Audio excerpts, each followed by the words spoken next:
Assalamualaikum warahmatullahi wabarakatuh. Baik sahabat dimanapun anda berada, semoga dalam keadaan sehat walafiat dan semoga kita semua selalu dalam hidayah Allah subhanahu wa ta'ala. Semoga kita semua mendapatkan taufik dan hidayah Allah subhanahu wa ta'ala. Sebagaimana biasa, di sini saya ingin berdiskusi kepada kawan-kawan, yang mana kolom komentar selalu terbuka untuk kita semua, yang artinya kita di sini mencari kebenaran bersama-sama, bukan merasa benar, dan jangan ada yang merasa diri paling benar. Dan judul diskusi kita pada kali ini bahwasanya saudara kita kaum Salafi Wahabi itu belum seberapa ataupun belum mengenali yang namanya tahlilan. Arti kata tahlil versi Arab dengan tahlilan versi ibarat orang Indonesia. Ingat ya, saya katakan belum mempelajari, tidak saya katakan tidak paham. Makanya setiap tutur kata yang saya ucapkan, kawan-kawan itu harus menyimak supaya jangan ada salah paham di antara kita. Dan sebagaimana biasanya, password kita adalah unjur maqala la tanjur mankala. Lihat apa yang disampaikan, la tanjur mankala, jangan lihat siapa yang menyampaikan. Dalam arti kata, jangan dilihat berdasarkan gelar dan lain sebagainya. Nah, untuk mempersingkat waktu, kita langsung saja memasuki pembahasannya. Ingat, nanti kawan-kawan komentar sesuai dengan bahasan ini saja, kita kaji dengan ilmiah. Baiklah, ini menyangkut dengan tahlilan. Ini yang harus kita pahami dulu ya. Tahlil dalam istilah Arab itu langsung merupakan diri kalimat tahlil itu sendiri, yakni kalimat tauhid, yaitu la ilaha illallah, tiada Tuhan selain Allah. Itu tahlil dalam bahasa Arab. Sementara kalau sudah tahlilan, sudah penambahan kata an ke dalam bahasa Indonesia, itu sudah masuk namanya imbuhan an. Bahasa Indonesia yang sesuai EYD ya, ejaan yang disempurnakan. Dalam arti kata, kalau sudah ada penambahan kata an, berarti yang dari tahlil menjadi tahlilan itu kalimat tahlil yang dibaca secara rame-rame, itu dinamakan tahlilan dalam versi kita Indonesia. Misalkan ada orang baca kalimat la ilaha illallah rame-rame, nah itu yang dinamakan dengan tahlilan. Nah, setelah kita definisikan demikian, baru kita rumuskan permasalahan. Antum mengatakan tahlilan bid'ah, ini baru kita rumuskan yang dimananyakah bid'ah. Baik, kalau kita katakan bid'ahnya itu karena dibaca ramai-ramai, itu sudah salah besar. Kenapa? Karena kalau sudah dibaca ramai-ramai, itu sudah identik kepada budaya.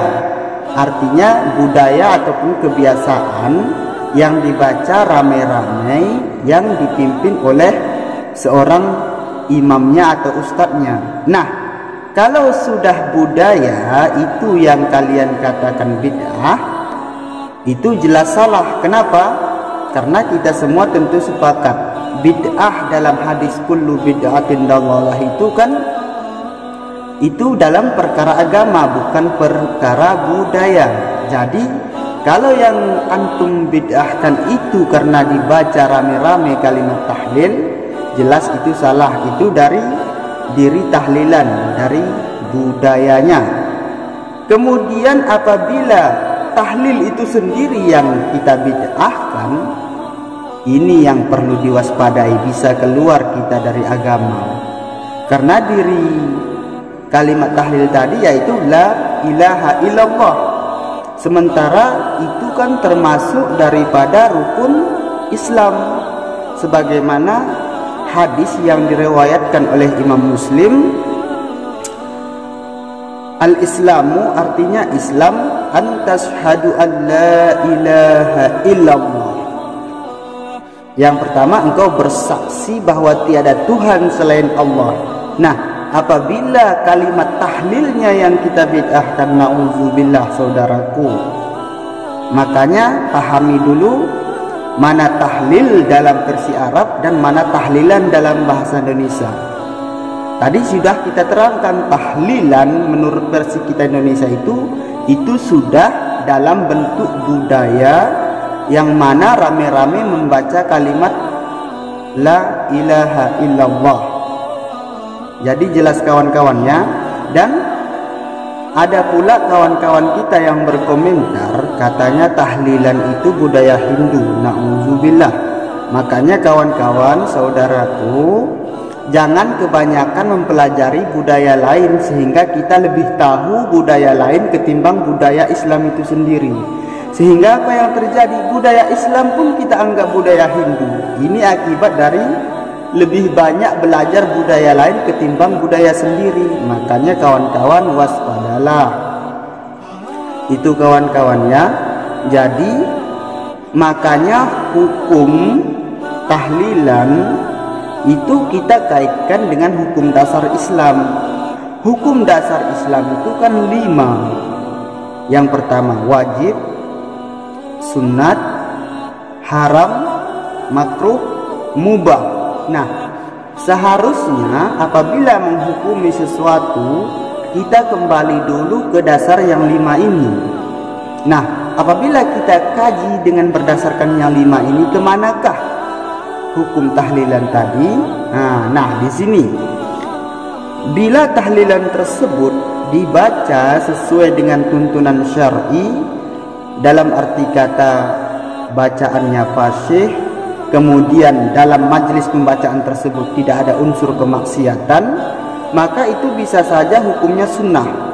Akan tetapi bila ada terdapat kemaksiatan, misalkan laki-laki dan perempuan di situ, misalkan yang bukan mahram, misalkan itu kan ada unsur kemaksiatan, berarti itu bisa saja menjadi haram. Lebih-lebih kalau ada unsur kemusyrikan, itu na'udzubillah. Jadi jelas kawan-kawannya, intinya yang ingin saya sampaikan, jangan dulu mudah membid'ahkan.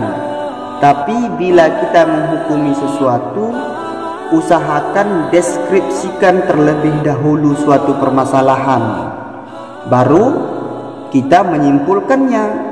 Jangan langsung dari judul tanpa mendeskripsikan, tanpa merumuskan masalah, langsung kita mengambil kesimpulan. Dalam kajian ilmiah ini tidak dinamakan sesuatu yang ilmiah. Kalau demikian, baru suatu permasalahan itu dikatakan ilmiah, harus ada terlebih dahulu pendeskripsiannya, kemudian kita rumuskan masalahnya. Karena kita berbicara agama, baru kita kaitkan dengan dalilnya. Nah, saya tadi sudah sampaikan ya, kalau la ilaha illallah itu berdasarkan hadis tadi itu adalah salah satu rukun Islam. Nah, jadi kawan-kawan, bagaimana tanggapan kawan-kawan nanti? Silahkan tulis di kolom komentar. Apakah kawan-kawan masih menganggap itu budaya Hindu? Apakah kawan-kawan masih menganggap itu bid'ah? Yang penting kita tadi sudah memaparkan semuanya. Oke, nanti kalian tulis di kolom komentar. Tapi yang kalian komentar itu isi pembahasannya saja ya, tidak usah mengait-ngaitkan dengan segala sesuatu. Karena ada yang berkomentar, berarti kamu merasa lebih pintar daripada ustadz kami. Saya tidak pernah merasa lebih pintar, makanya di awal tadi saya katakan, setiap tutur kata yang saya ucapkan itu kawan-kawan harus pahami. Tadi di awal pembicaraan kan saya ada katakan bahwasanya mereka mungkin belum mempelajari ya. Kalau kata belum mempelajari itu bukan berarti tidak paham, ataupun apabila saya ucapkan dengan kata-kata belum paham itu bukan berarti tidak paham. tapi mungkin saja karena belum dipelajari dan lain sebagainya. Makanya kita di sini berdiskusi sama-sama, yaitu kita kajian berdasarkan ilmu ilmiah kawan-kawannya. Kemudian jangan ada mencaci maki di antara kita. Kita di sini adalah untuk mencari kebenaran. Kita semua bersaudara. Bila ada perbedaan, kalau itu tidak memang menyalahi, apalagi hanya dalam huruf syariah saja, itu sebenarnya tidak seberapa masalah. Kalau huruf syariah, ya ingat, huruf syariah bukan dalam usuluddin. Kalau ilmu usuluddin itu yang paling ini ya, yang paling ikrar, jadi itu yang tidak boleh. Tapi kan di sini kita bukan berbicara itu. Yang perlu kita di sini adalah berdiskusi. Bila ada pendapat kawan-kawan ataupun kawan-kawan ingin membetulkan, silahkan tulis di kolom komentar. Ataupun ada yang ingin mendukung, silahkan tulis di kolom komentar. Semoga kita senantiasa mendapatkan hidayah Allah Subhanahu wa Ta'ala. Dan jangan lupa buat kawan-kawan untuk senantiasa kita itu berdoa memohon petunjuk Allah Subhanahu wa Ta'ala. Karena pada yang sebenarnya bukan dalillah yang memberikan kita petunjuk, akan tetapi taufik dan hidayah Allah lah yang membukakan hati kita sehingga kita paham kepada yang namanya dalil. Wassalamualaikum warahmatullahi wabarakatuh.